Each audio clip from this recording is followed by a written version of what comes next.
when you get to the point where you feel like, okay, I'm interested.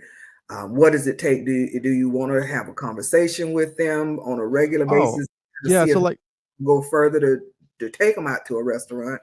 I mean, like for me, the whole thing with the list is like there's this kind of sense of entitlement that I see with a lot of women. I don't want to say a lot. I see it, a trend of entitlement. And there's nothing wrong with knowing your worth. I mean, if I got it, I have no problem with like spoiling my person or treating her like a queen. But at the same time, if you're setting these expectations and these high bars, one, where do you go from there? You know what I That mean? Because that part. you know what I mean? Because what you're doing in the beginning is you're setting the precedent how this relationship's going to be. If you're getting flowers and all this stuff and you're doing all these things, which I think you should do, that's what she's going to expect. That's going to be the bare minimum of what she expects. I personally think when I get to know someone and we've been talking for a little bit and the vibe is there, the attraction is there, something chill, coffee, go to the park, um, something where there's not a lot of pressure on us to stay if the date doesn't go well, for one, Exactly. I think that's smart. and and then it gives us room to grow. It gives us room to like, okay, 2 dates in, well, let's kick it up a notch and let me kind of show her what I would love to do for her in the future. But even still, if I take you to what is it, Ruth Chris, Yes, the steak, that's expensive. I that just went. I might Ooh. take you to Buffalo Wild Wings the next day or the next date. I want it to be flexible. I don't want it to be like I have to do this. I don't want to ever feel like I have to do for me to be in good standing in our relationship. It has to do with the money I'm spending on you. That Right. that's a massive like I'm good. I'm not trying to pay for I'm not trying to pay for a girlfriend. You know what I mean? That's what it comes. That's how it feels. And I what makes it a little bit hard is you see these videos online where these women are talking about going out with guys just to eat. You Yeah, know, that's true. That's a thing. that's That's so I mean, you know horrible. what I mean? It is a thing. It's crazy. It's horrible. It's horrible. It's sad.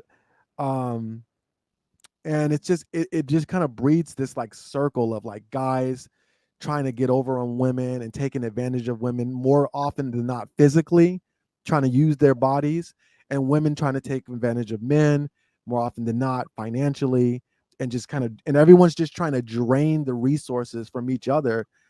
And it's like, well, where's the love? What's the point of this? That's why like dating is so difficult right now. It is. It is difficult. But here's the thing: most people that do that are lonely, and they're using other people to buy some time so that they don't have to deal with themselves. That's Mhm. just a wonderful That's thing that good. I think. And so if a guy seems like he's interested and you don't feel like you're not attractive because somebody wants to go with you, you feel like somebody feel like you're important or you're worthy of that date, so they take you out, they spend the money you. So it's really for you to feel good about yourself, but that Yeah. needs to be something you can do on your own. Right. Like if I ask some, if a guy asks me where do I want to go, I'm not going to find the most expensive place to go. And you got to remember, if this relationship goes to the point of marriage, dating is something you have to continue to do throughout your marriage. Absolutely. You want to make sure there's something you can afford to do. So, like you said, you can be flexible. You can go to from Ruth Chris to Buffalo Wild Wings, to even just going to get a cup of coffee. Just so you got that time away. The So time. Yeah. the childbearing age. But if you're young and you're having children, sometimes it's just to get away. And so it's something that you can afford where you two can just spend time or walk in the park and, Yeah. things like that. So it's quality time. And like I Right. said, that's an important thing for me. And so you have to figure out what your love language is. And you got to make sure whatever it is something that you can continue to do throughout the relationship, even through marriage. You don't just stop dating somebody. You get married. Okay, now I got them. I, get the little, Right. And so Right. because your budget changes when you get married, you Yeah. might a house. So you got a lot of different things that come into play. And I can only speak from this from being married. Now I ain't saying I did everything right now, but those I things know I didn't. happen. And so when those things happen, you got to decide if this is something that we can continue to do. And like you said, girls, women, stop using, well, Christians. Okay, I'm just gonna go Christian women. Women of the world, y'all do All whatever women. you want to do. Christian women, I don't think you realize when God said you reap what you sow, that's a true Yeah. principle.